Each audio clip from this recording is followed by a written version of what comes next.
Hi everyone, this is Tom with the LEC recap of the second week of the LEC Summer Split. It was quite an eventful weekend, and yeah, we're gonna probably see that reflected in the summaries of each game as well. As usual, I'm gonna talk about each game briefly, share some interesting highlights here and there, and share my thoughts on the team's performances overall. We started with SK Gaming versus Shogun of Fear, which had a slow start to the game. I guess through the draft, SK was favored in the lanes, and Schalke wasn't really doing anything. It reminded me a bit of their game versus Excel on the third day last week, when they kind of sat back and weren't really doing anything proactively. But SK was, doing the objectives, and Schalke wasn't really trading them for the objective on the other map. So, for example, if SK would be doing Rift Herald, normally the team would do the Drake that's up at that time, but Schalke wasn't really doing that. So SK got 2 Heralds and 2 Drakes, and for 25 minutes it kind of seemed that SK Gaming would just easily walk away with the victory, but then Schalke showed up. Mid lane wave, no real vision for them down towards this bottom side. Jez is going to start to clear out some of these wards. True Shot Barrage goes just between the uprights. Shockwave brought Kire back, treats with the stopwatch. Kire pops the Crescent Guard. Fear Beyond Death pulls him back, and that is a huge fear onto Broken Blade. Treats jumping in, but Broken Blade has started carrying Neon going into the backline as well. What a team fight from Schalke 0. Fear Nuclear in going forward, Limit diving in, and next up it's Jezu down. And through this, Schalke was fully back into the game. They play proactively now. They kind of got a wake-up call, I suppose, off the back of that moment. They did overstep once, which made the game even a bit once more, but especially Nuclear Int, who on the rise did just massive damage, obviously a very good scaling champion. And great engages from Broken Blade overall throughout the game. Broken Blade had a great performance. Limit found great engage as well, and Schalke won that game. Then we went to Mad Lions versus Excel. It was a surprisingly strong start from Excel, actually. Dan had 2 solo kills on Elyoya. I don't think many people would have expected that to happen. But Matt responded with 2 kills on the Karsi. The game was kind of even again. Still, I think that this game really showed, I guess, what Excel can do when they are fully in the flow or something like this. There was still a great engage from Kaiser, I guess, at the 3rd Drake. Matt looked to win the fight, but then Karsi just stepped forward. He flashed forward, trying to get another kill, and he straight up inted. It wasn't really a great showing from him there. Repeatedly being too aggressive, which is a trend that we've seen from him so far this split, actually. And that got Excel kind of back into the game when he overstepped there. Excel really took over. There was a Baron fight as well, and which Matt tried to bait Excel into, but Excel just realized the situation very well, and they kind of just swooped Mad Lions. So a very good performance from Excel, who won that game. With Dan on the Xinjiao had a great game. Nuke Duck in the mid lane also had a fantastic game. So props to them for taking that game. Then we went to Misfits versus Rogue, which was just draft insanity. Misfits had the Gwen, sure, a very strong pick, and here it has proven to be proficient on the champion as well. But Rogue had this kind of Exodia idea or something. They had Nocturne, they had the Fiddlesticks, they had Lucian, they had Draven for Hansama, and then Morgana in the support role for Trimby. And the idea was pretty cool. If Nocturne presses his ultimate, everything turns dark, right, for the enemy. And Fiddlesticks is passive, fears anybody who cannot see his attacks coming. So that is a great interaction, because Nocturne presses his ult, Fiddlesticks ults in, and the entire team is feared. That, in theory, should have maybe won Rogue the game easily, because it's such a cool interaction. But the game was actually super close. It was a calm start. Rogue was building a bot lane and a jungle lead, but Misfits did very well with Hirit. It was back and forth for quite a while. I think a very deciding moment in the game looked to be when Misfits was on Soul Point, and this fight happened. Sneak behind them, but he's on the side of the map that Misfits have been able to gain vision control over right now. Now he steps into darkness once again. The Infernal down to 4,000. There's the Paranoia. That dragon is gone. And here is the Infernal Soul. Kame surviving up towards the back. Odoamne already into the GA. BTO pop the stopwatch, and here it is going in. Take a needle in the back, Rogue. There is nothing you can do. So it looked like Misfits would take this very close and very intense game. I definitely recommend watching this. But then...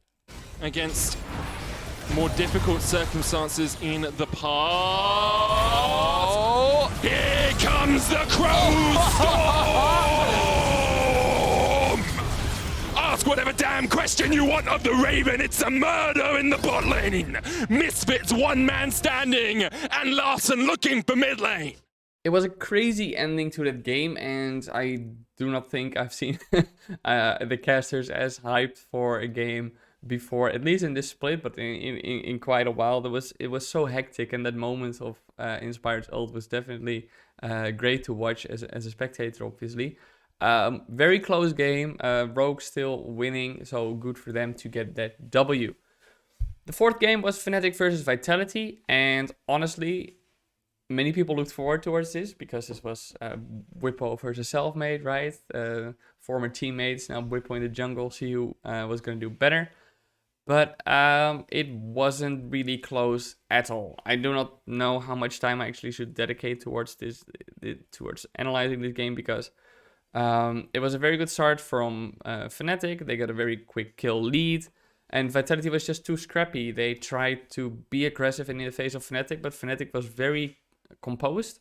They were very much capable of kind of absorbing the blows Vitality would deal and then turning that back into an offense on Vitality. It was very, very good for them. SLT, the new top laner of Vitality, was a player that kept getting caught out as well on the Renekton, which was a bit weird. So overall, Vitality just didn't feel like they were playing coherently. On Fnatic's side, it was Upset who was having a massive game. I think in the end he went something like 14-1-8 or something. It was absolutely nuts, his Kalista play. And yeah, I mean, the lead from Fnatic was just too big for Vitality to deal with. Vitality kept running into a wall, and Fnatic kept collapsing on them. So great things from Fnatic there. We finished day one with G2 versus Astralis, and the first kills were for G2 in the bot lane, but the game turned out to be far from the stomp it looked to be early on. Astralis was playing very well around mid and top, punishing Caps and Wunder. And yeah, I think that they had a very clear plan heading into this game, it seemed like. Jankos was having a bit of a rough game this game, but yeah, it was surprising to me how close this game ended up being. I think that Reckless on the Tristana kind of almost broke his back this game. He played phenomenally. He played, I wouldn't say too safely or something like this. He played just safely enough to keep poking, and Astralis didn't really, I don't know if they had no real way to jump on him, or if they didn't find a real way to single him out, but Reckless just kept dealing out damage, and as I said, he was definitely the hard carry for G2. I think that the game wasn't great from either side, but it was entertaining, I suppose. In the end, it was G2 who won, because towards the end, when they realized, oh, hey, we probably should win this game, G2 stepped up. All the members started playing well in the fights. But I have to say, even though that level of play wasn't very great, I still was very impressed with how well Astralis was able to keep up with G2. And that's something actually we saw in the spring split as well. So G2 took the win, but Astralis definitely well done. And then we went to day two, which started with SK Gaming versus Vitality. SK Gaming made the interesting decision to give both Gwen and Rumble to Vitality, which is something that you do not see a whole lot of, because generally it's a trade. One gets the OP top laner and the other gets the OP jungler, but SK Gaming had other plans. This is another game that I don't think I need to spend too much time on. And neither did Vitality, because this game ended very quickly. Vitality just got a very early kill lead. We're playing very aggressively. 20 minutes into the game, Vitality had 3 Drakes. They were 10-3 up in kills, 14k up in gold, and they got a Baron. And off that Baron, they simply ended the game in 22 minutes and 56 seconds, which is the fastest game in the LEC this year. Misfits versus Astralis as the second game was pretty entertaining for me to watch, because it had some pop-off performances. Misfits did get the first blood, I guess, in the opening in the opening stage of the game, but then Veteo kind of had a wrong tower dive in the top lane, which got him killed. I think Misfits overall decided to shift away from maybe leaning more towards the top, which is something that they did in week 1 a bit more the top side. They're focusing on mid and jungle, and now they focus more on playing through bot, and that actually worked out pretty well. The game was pretty slow, but it's, I don't know. As I said, this game was pretty entertaining. I also don't think it was a pretty high level of play. I guess if I have to share a highlight is when Astralis tried to make a play, but Misfits struck back pretty hard. They are able to pick themselves first turret blood up though, so keep pressure going as Vander flashes forward, teleports are coming in, Misfits are ready for the play. As promised Q goes down, but a teleport to join the fray. Matcha Felix, all isolated, all alone, and Hyret will secure the kill. Misfits find 2 like nothing. Yeah, Misfits go for the initial play, and the teleport is not only just slow, but I'm not sure if you even really want to teleport down this play either way. Zanzaro. Oh, good ult steal away, but they just jump after each other. VTO able to survive for the moment, but Razork's coming in and they're looking for the turnaround. Chain Lash is going to connect. He's got the Kingslayer to heal himself up as the rocket from Jessica lands onto Razork, and VTO will be able to survive. And the game was still very hectic. Misfits team fighting was just too strong. Astralis did hold on for longer than I would have thought they had, but Misfits just had too much of an advantage for Astralis to really do anything about it. So eventually Misfits just walked away with the win by suffocating Astralis, I suppose. Shogun of Fear versus Mad Lions followed that game. I actually do think that Shogun of Fear had a very strong start. They were hitting Mad Lions at Humanoid and Karsi. Especially Karsi was having a rough start to the game. But Mad Lions had a pretty interesting concept of a composition where they had Zoe for Humanoid and Karsi on the Varus, which obviously a heavy poke composition. Zoe throwing out her Qs, and when she unlocks her ult, getting even more of that range and dealing a lot of damage. And Varus just in general spamming his Q as well, and with the empowered W every now and then in between to chip out even more damage. And even though Shogun of Fear had a pretty good start, and I actually thought that they would be able to win that game, somehow Mad Lions stayed in that game, and once Humanoid got more items, once Karti got more items, that comp did so much damage. The poke was insane. You could just see the nukes flying across the map and hitting Shulk in the face, which was a really great advantage for Mad Lions to have to start the team fights, because if your enemy is already at, I don't know, just 80% of their full health when you're heading into the fight and you're still at full health, that obviously is a big difference, and that's going to escalate that fight in your favor a lot more. I think that, Mad overall did make it themselves more difficult than they should have with the poor early game, but their team fighting was just really, really good again, and they were so good at target selection whenever Shulk would engage that I do not think that once Karsi and Humanoid got online, there's anything Shulk really could do, because Mad was just simply the better team. XL vs Fnatic was the 4th match of the second day. And I think that Fnatic really found their stride in this game. They were playing proactively. They once again had upset on the Kalista, which was such a good performer on day 1. And what they did was pretty cool. They kind of pushed Upset around the map and said, like, okay, now you go to this lane, now you go to this lane. Just farm gold, farm gold, farm gold, farm gold, and get stronger, which is obviously what worked out well for them the day before. But what surprised me a lot is that XL kind of let this happen. When Upset would go to a lane, you'd expect, okay, maybe XL is going to try to match that or deny him some gold. But XL wasn't really sure, I think, how to deal with Upset, or maybe they thought it would not deal as much damage later on. Now, I do think that Excel kind of climbed back, so perhaps through the early to mid game, they had some plan of how to deal with what Fnatic was doing, but it was swiftly shut down. Any resemblance of a climb back from Excel when Hillesang found a great engage on the Braum. He jumped to a minion with his W and then flashed and then found the knock up to start a fight, which is a pretty insane play. It's not something I think I've seen before. Professor Hillesang just with the big brain again. And from there on, I guess Fnatic just pushed Excel further and further out of the game, and to seal the deal, there was a great engage found by Fnatic's top laner, Adam. On this Elder Dragon, face checking Braum, face checking Zoe. You're gonna get popped, but now the blue orb spots out the dragon. But look at Adam. Come over the wall. Patrick there in the midst of the entire team is gonna get locked up because the blows come down too. Patrick just gets deleted. The dragon's Dan goes in. Can he take it? Dan, no, he cannot. The Callista comes in to secure it, and it's an absolute bloodbath. Excel knocks down.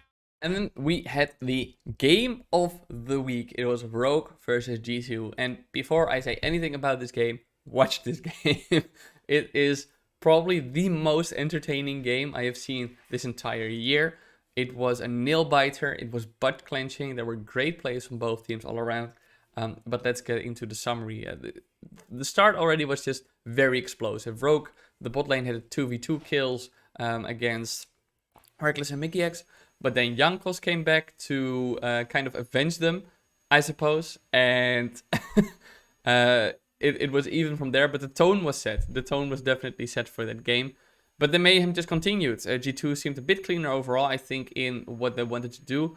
But Rogue did manage to get those kills back and hold on to the game. And at 18 minutes into the game was just as even as it can be. The game just kept breaking open with fights and teams taking picks, which was very entertaining to watch, obviously. But Rogue, I guess, had a very good window of opportunity to snowball the game in their favor when they set up for a Baron. But then Very, very low. Inspired's very low. Odoamne doesn't have TP to rejoin his team, but they might try to force it anyway. Inspired's healing up on the blue. There's still 30 seconds. Wunder doesn't have TP. Caps does. And Rogue are going to force this up. They have the Smite, and they have the Callista Rend. Inspired now back up in full HP. Jankos will have the ultimate in the Blast Cone. He has Vision too. It's going to be pretty impossible to steal this though, I think, but he has Reckless by his side.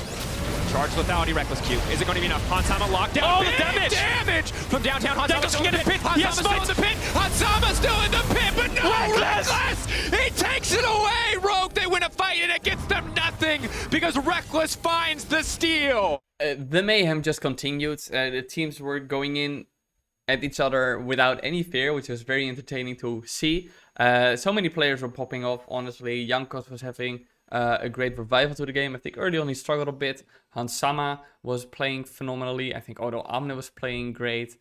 Yeah. Again, you should really watch this game. But anyway, the game continued. G2 kept getting Drakes and eventually got the Soul. But Rogue used this opportunity to set up for another Baron. Again, Giving it up too. Thing is, G2 now can just commit a single member. Wonder's just going to go over and try to solo this one, while the rest of G2 now moves up. Rogue, this is a big bet. If you do not get Baron here, this is purely a loss. They have to force this. Wonder has TP. He's going to finish the Drake and he's going to TP in before the Baron is dead. If he gets chunked out, the Dragon's going to go down now. Moving away, Trippy gonna miss on the hook. That's gonna be a disaster. Look at Odoamne. Soul in the meantime. Odoamne in the darkness. Odoamne waiting. Odoamne opportunity is massive. It's a big shockwave. It is everything that Rogue needed. Fiddlesticks comes in, but it is all Odoamne for the turn. Yes, they get the Infernal Soul, but if Rogue get the Baron here, it'll be the fight in their favor. Now, the turn from Wonder is gonna take the Blitzcrank. The Rocket Grab's gonna go, and he hooks Hansama. The knockup is there. What champion can't this man play? He's gonna take another one, and he's gonna chase down, but it is Odo and Larson versus the world. It is the Infernal Soul for G2, but Rogue, they need to win this fight 5-0, but Wonder, again, he gets another reset. Again, he will find the sun. He takes the Kennen. He turns it against Rogue. The same champion that won Rogue the fight will turn it back. and that turned out to be the straw that broke the camel's back. That was definitely just the killing blow for Rogue in that game. I think that they held on for as long as they could, but eventually G2 was just too bloodthirsty. They were too too hungry for that win against Rogue. And even though I don't think this is either team playing at the top of their ability just yet, it was a very good quality game for a game this early into the split. And with that in the books, let's take a look at the standings in the LEC at the moment. G2 tops the list with a 4-1 score, together with Misfits, who still sit at a 4-1 score as well. Then we have Fnatic, Mad Lions, and Rogue, each sitting at a 3-2 score. Astralis, Schalke 04, Vitality, and Excel follow with a 2-3 score. And very much at the bottom is SK Gaming with a 0-5 score. Now let's talk about each team's performances so far. I'll go from 10th all the way up to 1. SK Gaming 0-5. I'm not sure what this team is doing. The treats on the team, I feel very bad for him because he's by far the best performing player and he is the one who recently role swapped. So that's definitely not something you'd expect, right? But he's by far the best performing player at the moment. Maybe you can give them some leeway that this week they had to play with, they were playing again with Blue, who took medical absence leave in week 1. So they had to adjust again to the roster they were playing with. But overall, this team looks pretty lost and they don't seem to know what they want to do in the game. I also think their drafts are still pretty poor. They said they benched things for synergy reasons within the team, which obviously implies that maybe the personalities didn't match anymore. But I think maybe if they get a win in week 3, you can justify this roster still. But otherwise, I think they already need to take a really hard look at what they want to do with the team and what their ambition is. But at this point, saying that this enhanced the team synergy, it seems pretty disingenuous because the team seems completely lost in what they want to do. Even if the mood is good in the team, eventually you want to pick up good results. So maybe suck it up, put things back on the roster and have clashing ideas every now and then. But you're a professional team. You should know how to mitigate that and work with it and get the best out of the players. And Things is a very good jungler. Treats is also a very good jungler, but he's a not much better, but he's also a stellar support. Jessis is not performing well as a support player, and SK Gaming as a team is not performing well. They need to find a fix. That's all I can say about SK, because at this point I would be surprised if they stick with this roster that they pick up more than 2 wins in this summer split. XL then, I think that XL, while still pretty inconsistent, positively surprised me in how they are shaping up. Especially, obviously, Dan had a fantastic game on the Xinjiao against Mad Lions. Nukeduck is playing much better than I have seen him play for the past 2 years. So he's definitely, I guess, putting the haters down or whatever. I still think that criticism on his performance the past 2 years is obviously warranted because he just wasn't performing very well. But he's absolutely proving that he can still be relevant and can still be a good mid laner. So that's absolutely good for him to see. And for XL in general, I'm pretty surprised that at this point, Patrick seems not to be the standout player that he was for XL in the past. But he doesn't really need to be at the moment. He had a few very good games, don't get me wrong, but it used to be the Patrick show on XL, obviously, and that's no longer the case. So maybe that's very healthy for the team. I think that I still do not see them making playoffs at the moment. I just think that there are 6 other teams that have way higher ceilings, especially as the season progresses. But maybe I was a bit too harsh on this team in putting them 9th or 10th, because the way they're performing now, I can see them getting 7th. So pretty good for them. Vitality is a team that's obviously been pretty disappointing. While they picked up a win against SK Gaming, it would be a disaster if they hadn't. It's a mixed bag. As I said, after the first week, I think they have a lot of energy and they need to be able to channel that better in order to have consistent results. So we'll have to see if Vitality managed to do that and get kind of all this energy in a bottle or something, and and maybe be able to dish it out more consistently. They're still very talented, but they are very messy. They against Fnatic, they definitely show that there's a lot of work to be done when it comes to understanding how the game has to be played at the moment, because they just seem to take it like scrim games, which is not something you want to do. You want to play much more calm and composed when you're on stage, because that's what the other teams are going to do as well. Shogun of Fear then, also a mixed bag. I still think that they are not going to make playoffs from the looks of this. Kirai in the jungle is having a really rough time keeping up with the level of the LEC. Broken Blade in top lane is insane. Nuclear Int, not yet very consistent in his high level output, because he has some moments that are very questionable, but then other moments where he's absolutely brilliant. But hey, that's a rookie, right? Give him the time to develop.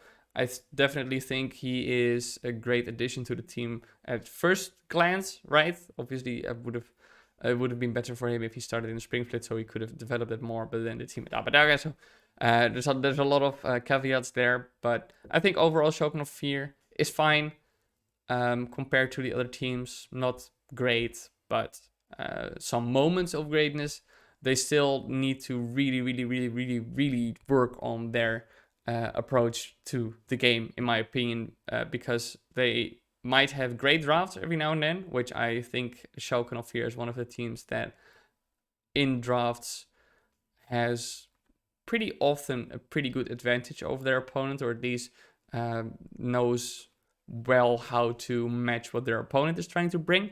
But in terms of the play, especially the bot lane for Shogun of Fear, I haven't really seen the pop-off performances from Neon yet, and as I said, Kirai is also having a tough time. Astralis at 2 and 3 now. Everybody obviously kind of memeing them after the first week because they were in the top half. Now they're not anymore. They're still in that shared 6th position.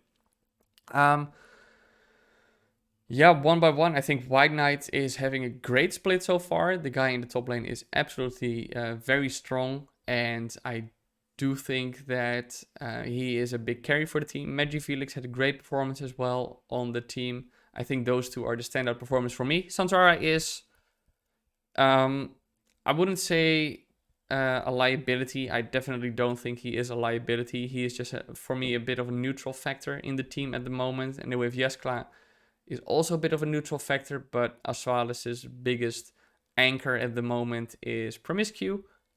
They showed in the LEC broadcast that he has 100% first blood participation because he was the one who would always die first. Now, that is no longer the case because on the Saturday match, he did not die first, but he is really struggling to keep up with the rest of his team. He's engaging at moments where he probably should not engage, and he's dying as a result and putting his team at a disadvantage. The one saving grace for him, I guess, is that Jess is also in the league, so I wouldn't call him the worst support just yet, but it's really rough. And I really wonder if that's something that is gonna change in this summer split. It needs to change if Astralis actually wants to make the playoffs, because this way they're not gonna make the playoffs.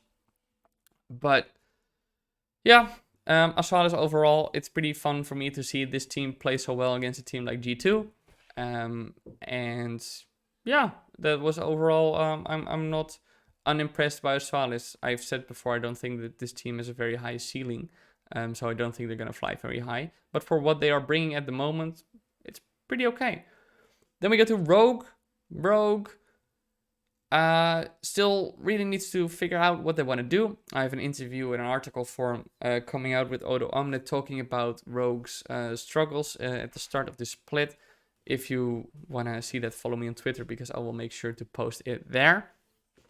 But I have a few question marks about Rogue. Hansama is playing phenomenally. Inspired is very consistent, even though in the game against G2 he didn't do much on the Fiddlesticks. It seemed like he's still a very good jungler in terms of helping his team, even when he himself is not really popping off. Adam is playing well, but Larsen is actually a big question mark for me because he seems to be addicted to Jace at the moment in the mid lane, and he's not having the pop-off performances that he had in spring. Maybe it's just him getting used to that champion, playing a bit more to open more flexibility, because he knows that if he has to play the control mages like the Orianna, like the Azir, that he can pop off. So maybe he's trying to diversify his champion pool a bit more. But so far, he's not having the same split that he was having in the spring. So, and overall, Rogue as a team look a bit lost sometimes in what they want to do. They are still a team that can play around the macro really well when things are calm, but when the pressure is up, they look a bit more scrappy and indecisive at times, which cost them important moments in the game. Obviously, the 2 Baron fights versus G2 were very poor, and that is something that Rogue really needs to work on because it's an important objective. Obviously, it's arguably, well, probably the second most important one after Soul Point for the Drake. But yeah, it's a rough one. It's a rough one for me to kind of gauge where Rogue is at the moment as a team. So we're gonna have to see if they are able to iron out those flaws within the team over the next weeks.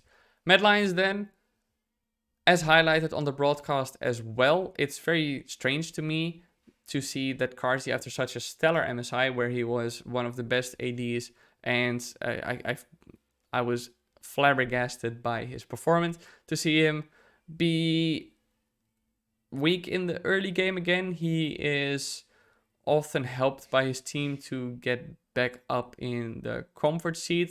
Obviously, in the first game he played against Excel this weekend, he inted a few times where he just lost his team the game. And even when he was playing the Varus against Shogun of Fear on Saturday, I think that he needed help from mainly Humanoid and Kaiser to get back up. Varus is obviously also a champion that skills very well, so eventually he toned it down, so that's good. But I'm not too sure why all of a sudden his performance is dropping again after such a great MSI. Maybe he's just reserving his energy for when the playoffs come around, which is fair to him if that's the case. As pointed out many times before, Mad Lions had a long week, a long season with MSI included. So maybe the players just every now and then just take a step back, and maybe that's what Carzzy needs. So that's fine. Armut is also a player that I've not really seen pop off yet, but same for him. And I've said about Mad Lions before, which I'll repeat again. As long as they make playoff, I see them making worlds, because this team lives up when they play in best of fives and get to play on a stage, which is presumably the case again when the teams go to the LEC studio. Even if it's without an audience, they probably will be able to do so. Then Fnatic, positive surprise, obviously. I think even though their gameplay isn't the cleanest quite yet, I did not think that they would pack this much of a punch this early on. Their team fights are but where Fnatic really shines, in my opinion, now is being a bit more calm every now and then. Whereas previously you would have very aggressive engages and it would be very skirmishy. Now it seems like Fnatic knows a bit better how to pace the game, and that is something that works to their advantage. I will say that so far I've not been super impressed by Adam. I immediately have to add, of course, he's a rookie, first split in this team. He has to get adjusted to a lot of things, so give him all the time he needs, because the moments that he did show his full level, he was absolutely phenomenal. Especially on the Olaf in the opening week, which was where he won. I don't remember which one, but it was very good. And obviously the guy is incredibly talented. But so far, I don't think he has done a lot for Fnatic. He's been caught out quite a bit. But Whippo in the jungle is playing pretty well. Niski is more of a silent factor to me. Upset and Hylissang in the bot lane, especially this week, were incredibly strong. Upset is playing a very good split, and I don't know if you could still say flying under the radar after he had, like, again 14-1-8 or something that he went, but it was he's playing super well. And Hylissang this weekend actually did not die needlessly anymore either, so pretty good from him. And then Misfits, 4-1 now. They're still living the dream. It's interesting to see Misfits perform this well this early on. In PGL, Jankos said he doesn't expect Misfits to be able to stay this high in the rankings as the season progressed, and I do think he is right by predicting that. But still, seeing Hirith play well on the Gwen, seeing Razor be a consistent factor, seeing Viteo pop off, seeing Kobe and Vender in the bot lane, who had a very spring split, in my opinion, do also be very consistent and also be able to step up and carry when it's needed. That's such a positive thing for me to see. I've said before, I'm a big favor of keeping rookies for more than one split, give them a full year, and you see it with Hirith and Viteo developing super well. You see this roster as a whole flourishing and coming together, so I'm definitely happy to see that happen for them. And then we have G2 at the very top. I don't think G2 is in top shape yet. I have an interview with their new coach Nelson coming out in article form as well tomorrow on Monday. So if you want to make sure you know where to find that, also click that follow button. Well, it's not really a button. It doesn't work. It's not a link, but go to my Twitter, which you can see here below. And he was also very critical of G2's performance, which I agree with. They're not at a level where they should be yet. But overall, when you see them perform so well against Rogue, where all the members are really stepping up on G2, there is a lot of hope for this roster. And I do think that this split will be a much better split for them than the Summer Split. And then we go to the LEC SuperFantasy standings in my lobby. EU stay on my mind. It was a pretty hectic weekend. My Friday performance was pretty terrible, where G2 kind of salvaged me, mainly by Reckless, who gave me a shitload of points with also the double ADC points item. But on Saturday, I thought I did really well. I had like 290 points, but then I still only got 3 packs as an end of the day reward because everybody was just doing so well overall. But let's take a look at the top 10 in my league at the moment. Number 1 is Faramir with 1,224 points. Then second is Queen Dobrev at 1,197 points. LocoX grabs the bronze medal at the moment at 1,191 points. Stepan follows with 1,185 points. The one Seedal is at 5th place with 1,126 points. Malvi in 6th place with 1,074 points. Minotaurus at 1,066 points has the 7th place at the moment. Wittercast at 1,050 points for 8th place. Laneri at 9th place with 1,031 points. And I close out the top 10 in my own lobby, woohoo, I guess, with 1,019 points. That's it for my LEC recap. I hope you enjoyed watching it. I'll be back with an LEC preview next Thursday to preview all the games. But in between, I'll be releasing quite some content. I have interviews coming out, which you will be able to find on this very channel. And as I said before, if you want to keep up with my articles as well, that's stuff I post on my Twitter or my Instagram, and links of that is something that you can find in the description of this video. If you like my content, you really help me out by liking this video and subscribing, and stay tuned for more content.